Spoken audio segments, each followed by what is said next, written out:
Легенда про птушку. Авторская программа Анастасии Аудевич.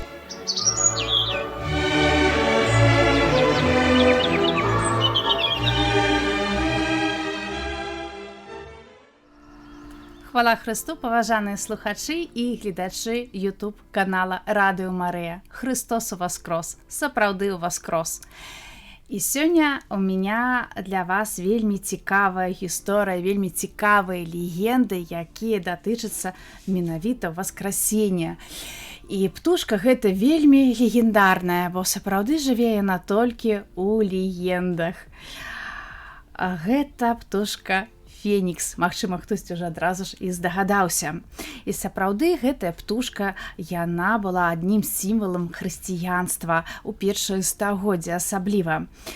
Я дазволю сабе зачытаць легенду пра гэтую птушку, якую запісаў святы Клімент. Вось. Взглянем на необычайное знамение, бывающее в восточных странах, то есть около Аравии. Там есть птица, которая называется Феникс. Она рождается только одна и живет по 500 лет. Приближаясь к своему разрушению смертному, она из ливана, смиртны и других ароматов делает себе гнездо, в которое по исполнении своего времени входит и умирает. Из сгнивающего же тела рождается червь, который, питаясь влагою умершего животного, оперяется. Потом, пришедший в крепость, берет то гнездо, в котором лежат кости его предка, и с этой новой ношей совершает путь из Аравии в Египет, в город, который называется Илиополь, и, прилетая днем, в виду всех кладет это на жертвенник солнца и таким образом назад удаляется. Жрецы рассматривают летописи и находят, что эта птица являлась по исполнении 500 лет. Вось так айцы церкві і далей будуць разглядаць гэтую птушку Фенікс як сімвалічны такі вобраз несмяротнай душы і васкрасення Хрыста пасля трохдзённага магільнага супакою. Але вось тыя радкі, якія я зачытала, сапраўды гучаць як некая такая казка. І прапаную крыху глыбей паглядзець у карані гэтай казкі, чаму ўсё ж такі Фенікс гэта сімвал несмяротнай душы і сімвал васкрасення Хрыста. Если неразумному животному, которое даже не знает Творца всех вещей, дается воскресение из мертвых, то неужели и на нашу долю тех, кто восхваляет Бога и соблюдает Его заповеди, не выпадет такое воскресение? Як адказ вось на гэтыя радкі, якія зачытала, хачу звярнуць увагу на тое, што назовем гэта так, антычнае ўспрыманне рэчаіснасці было крыху іншым, чым тое, што несла ў сабе хрысціянства, тое, пра што казаў Езус. І вось гэтае процівастаўленне цела і душы было непрымальным крыху для антычных людзей. Бо хрысціяне, яны лічылі, што душы без цела няма, як і няма цела без душы. Так, то бок мы заўжды будзем жыць вечна. А вось васкрасенне Хрыстовай, увогуле будучае васкрасенне ўсіх людзей, здавалася, напрыклад, тагачасным элінам, гэтая вось версія вельмі дзіўнай і блюзнерскай. Бо людзі казалі, а як жа так, паўстануць усе з магіл, у якім стане будуць іх цела, як гэта будзе выглядаць, а калі чалавек там вельмі цяжка хварэў перад смерцю, увогуле, як ён будзе выглядаць. То бок з гэтымі думкамі яны так жылі досыць доўга, і нават таму ж апосталу Паўлу адказвалі: пра гэта мы паслухаем цябе ў іншы раз. Але апостал Павел даў такую добрую параду ўсім тым, хто будзе ісці пасля яго, і казаў: паслухайце, з элінамі трэба быць элінам, каб набыць элінаў, так? І трэба было знайсці вось у такой шматвекавой антычнай культуры вобраз, які данясе вось гэтай антычнай, не біблійнай такой свядомасці, вобраз воскресення чалавека, каб чалавек у двухкосці антычны, убачыўшы гэты вобраз, прасягнуўся яго такой прыгажосцю, вялікай гэтай надзеяй, прынесенай нам Езусам, Сынам Божым. І вобраз гэты быў знойдзен. Каб растлумачыць васкрасенне плоці, узгадалі гісторыю пра дзіўнага егіпецкага фенікса. І гэта было вельмі цікава, бо для дрэўніх грэкаў, напрыклад, Егіпет, напэўна, была адна з такіх найбольш вядомых краін, якая асацыявалася з вялікімі ведамі, з нейкім такім, з адукацыяй, са знаннямі, то бок ставіліся да егіпцян вельмі доўга. І дзе ж з'явіўся першы фенікс? Канешне, ён з'явіўся ў Егіпце, бо лічыцца, што радзіма феніксаў гэта старажытны Егіпет. Хоць сама назва фенікс, яна з'явіцца значна пазней. І легенда гэта ўзнікла ў Геліяполісе. Гэта такі старажытны горад, ён быў цэнтрам вогнепаклоннікаў. І гэтыя людзі прыносілі ахвяру богу агня Бенну. Вось з часам гэтага бога выяўлялі нават у выглядзе чалавека з галавой чаплі, ці як такую шэрую белую чаплю, але заўжды з нейкі там галаўны убор на ім быў. Вось, то бок адтуль мы маем гэтую легенду. І далей ужо з Егіпта гэтая легенда пра фенікса крочыць у старажытную Грэцыю. І там легенда набывае новыя рысы. І вось так са старажытнага Егіпта гэтая легенда крочыла ў старажытную Грэцыю. Там, дарэчы, птушка і набыла сваю назву фенікс, бо назва птушкі супадае з назвай пальмы, з фінікам. Чаму? Таму што фінік гэта дрэва сонца, а птушка таксама сімвалізавала сонца, нараджалася ад сонца. Вось, і таму гэта аднолькавыя словы. Дарэчы, вось сапраўды фінік пішацца як фенікс, па-лацінску аднолькавае напісанне, то бок наша птушка ўжо набыла сваё імя фенікс. І вось летапісцы старажытнай Грэцыі яны сцвярджалі, што фенікс жыве ў арабскіх пустынях зноў ж такі па 500 гадоў. Калі адчувае набліжэнне канца, звівае сабе гняздо з духмяных траў, па адной версіі толькі выключна з дзікай карыцы, і згарае ў ім, узмахваючы пад сонцам сваімі чароўнымі крыламі.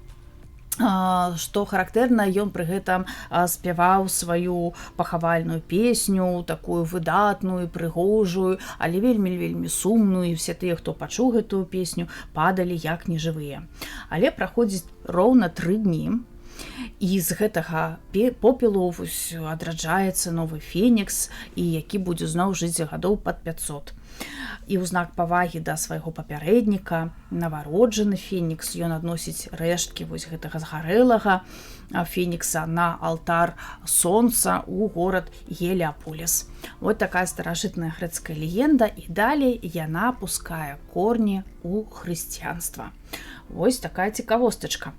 Але калі звярнуцца да іўдэйскай кабалы, то там ёсць згадка пра велізарную птушку Зіз, якая толькі аднім сваім крылом здольна зачыніць усё сонца.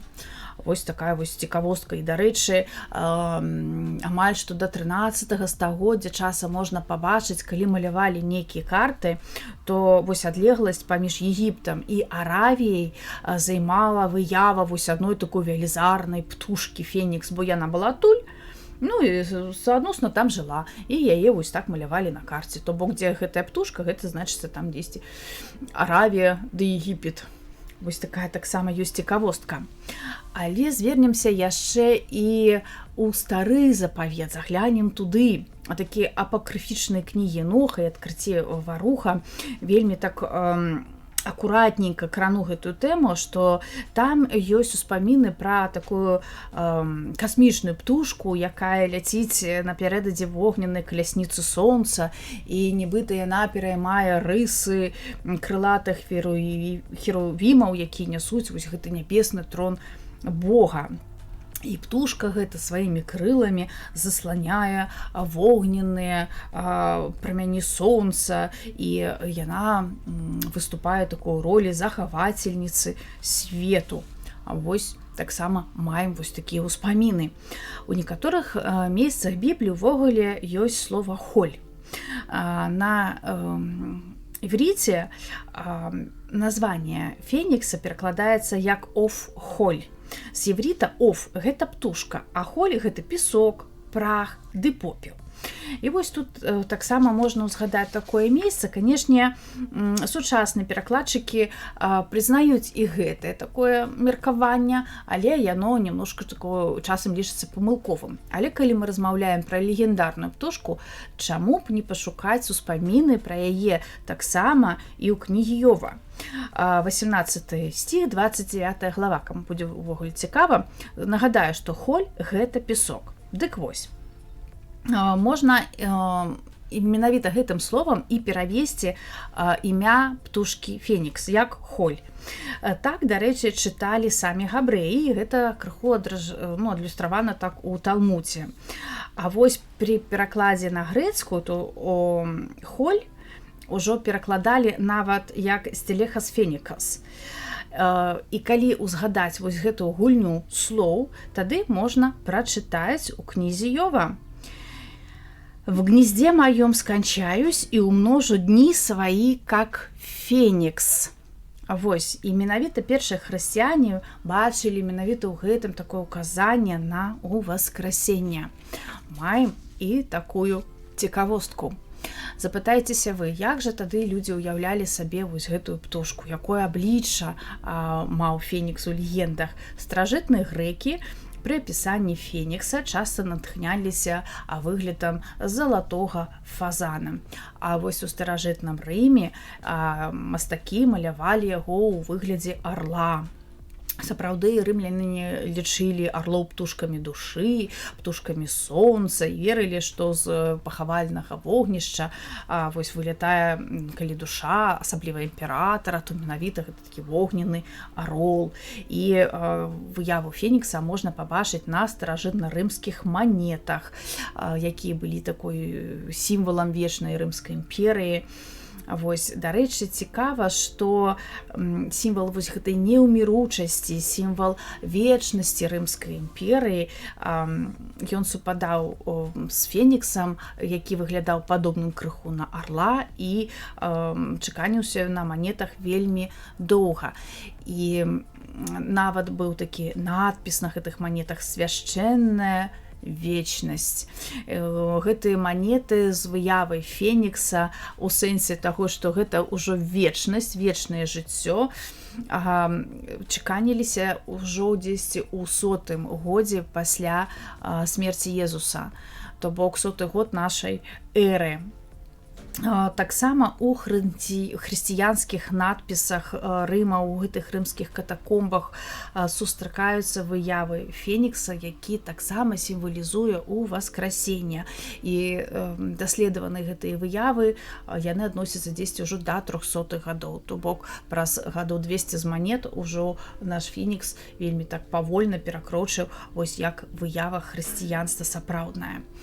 Калі кранацца вось гэтай міфалогіі, то і мы, славяне, маем сваю птушку фенікс. У нас гэта жар-птушка, ясны сокал, як яшчэ кажуць, так, і сапраўды заўжды гэта такая чароўная істота, якая дапамагае героям, творыць усялякае там дабро, абірае заўжды людзей добрых ды адважных. Але калі мы крочым па легендах пра гэтую птушку, хачу запрасіць вас у Арменію. Бо і там гэтая птушачка, яна знайшла такое ілюстраванне ў легендах. Там называецца Азаран Булбул. Калі перакласці дакладна тысячагалосы салавей. І вось у армянскай міфалогіі гэтая птушка сімвалізуе сілы прыроды, сілы справядлівасці, прыгажосці ды гармоніі.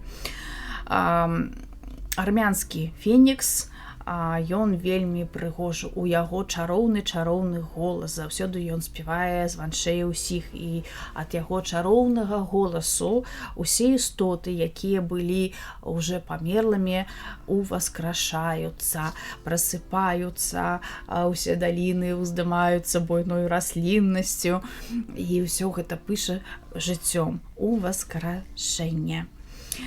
Гэтыя птушкі, па меркаванні армянскіх легендарных стварыцеляў легенд, яны не нараджалі дзетак, зноў ж такі, не мелі птушаняты. Калі птіца ўжо дажывала да такой сваёй старасці. Яна зноў ж такі будавала гняздо менавіта з рэдкіх раслін, уздымала свае вогненныя нейкія крылы, гнездо згарала, і вось там потым у пепле можна было знайсці маленькі такі камячок. З гэтага камячка, канешне, вырастала птушанятка, вельмі падобная на ранейшую птушку фенікс.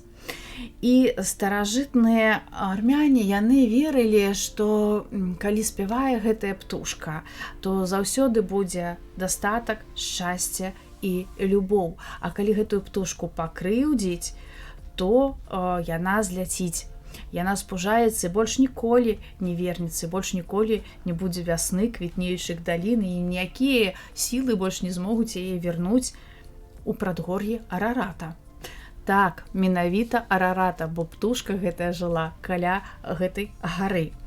І існуе яшчэ адна легенда, яшчэ адна гісторыя пра гэтую птушку, якая звязана менавіта з Араратам. Бо мы ведаем па адным меркаванням, што Ноеў каўчэг ён супыніўся вось каля гары Арарат. Дык вось. Ной у каўчэгу захоўваў усіх жывёл, і, канешне, ён взяў з сабой фенікса. І ўвесь гэты час, пакуль быў патоп, ён турбаваўся, клапаціўся пра жывёлу, карміў, даглядаў. Адзін толькі фенікс, вельмі сціпла, засмучаны, ляжаў там дзесьці ў вугалочку і нікога не кранаў. Потым Ной кажа: «Паслухай, а чаму ты сабе не патрабуеш ежы?» На што фенікс яму адказаў: «Паслухай, я паглядзеў, колькі клопатаў ты маеш з іншымі, і не адважыўся турбаваць цябе». Як жа Ной быў скрануты гэтымі словамі. Кажа: «Ты пашкадаваў маёй працы, ты спачуваў мне, маім засмучэннем. Няхай спашле табе пан Бог жыццё вечнае». І вось калі ўжо дзверы каўчэга былі адчынены, зверы ўсе разышліся, і фенікс пачаў жыць менавіта ў прадгор'і Арарата. Там, можа, дарэчы, і жыве зараз. Але навукоўцам гэта дакладна невядома. Вось. Паслухайце, ёсць і яшчэ адна цікавая легенда пра вечнае жыццё фенікса. Яна таксама звязана з хрысціянствам.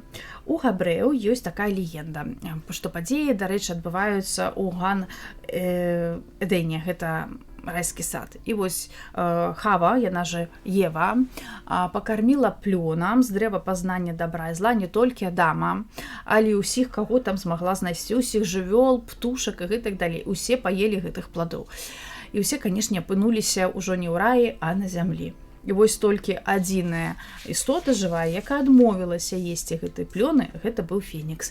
То бок усе мы маем смерць напрыканцы жыцця нашага, а вось фенікс, ён бессмяротны, ён вечны. Вось, і так паціху праз такія легенды, паданні, гэтая фантастычная казачная птушка увайшла у хрысціянства. У ранняй хрысціянскай сімволікі фенікс звязвалі з вобразам Езуса Хрыста. Гэтую птушку малявалі, дарэчы, на надмагіллях, што сэнсавала вечнае жыццё, так, сімвал адраджэння, перамогі над смерцю.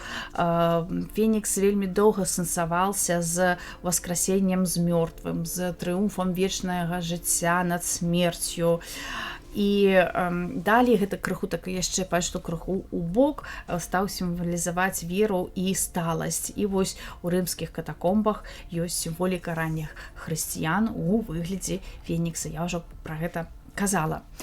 У сярэднявеччы, як і пеліканты, фенікс сімвалізавалі Хрыста і маляваліся побач з ім разам. Ці ўвогуле, калі малявалася такая птушка, сэнсавалася, што Езус Хрыстос намалёван. Але паціху сярэднявечнага такога мастацтва мы крочым у эпоху адраджэння, а там ён сустракаецца вельмі рэдка. Вось колькі я не шукала вось такога яскравага, прывабнага вобраза, прыкладу, я, шчыра кажучы, і не знайшла.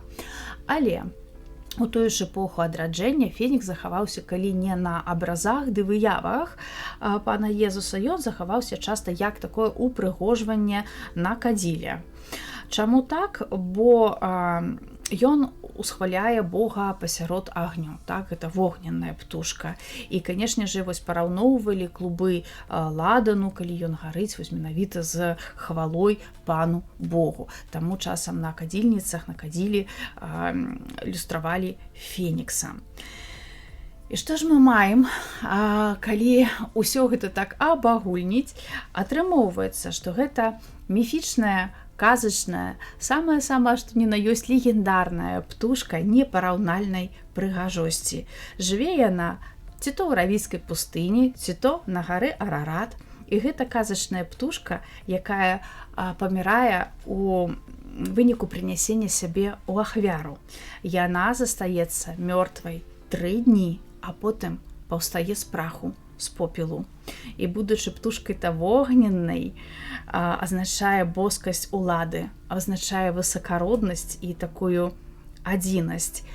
Таксама сімвалізуе лагоднасць, паколькі ніколі нічога не ламае, ніколі не ламае нават тое, на што прызямляецца, і не сілкуецца нічым жывым, але толькі расой.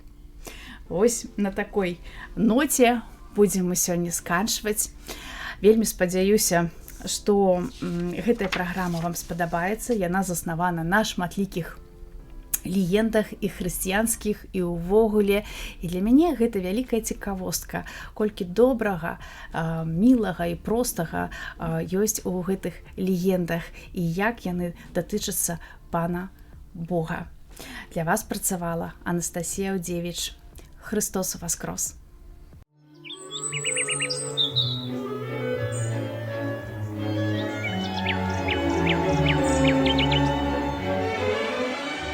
Легенда про птушку. Аўтарская праграма Анастасіі Аўдзевіч.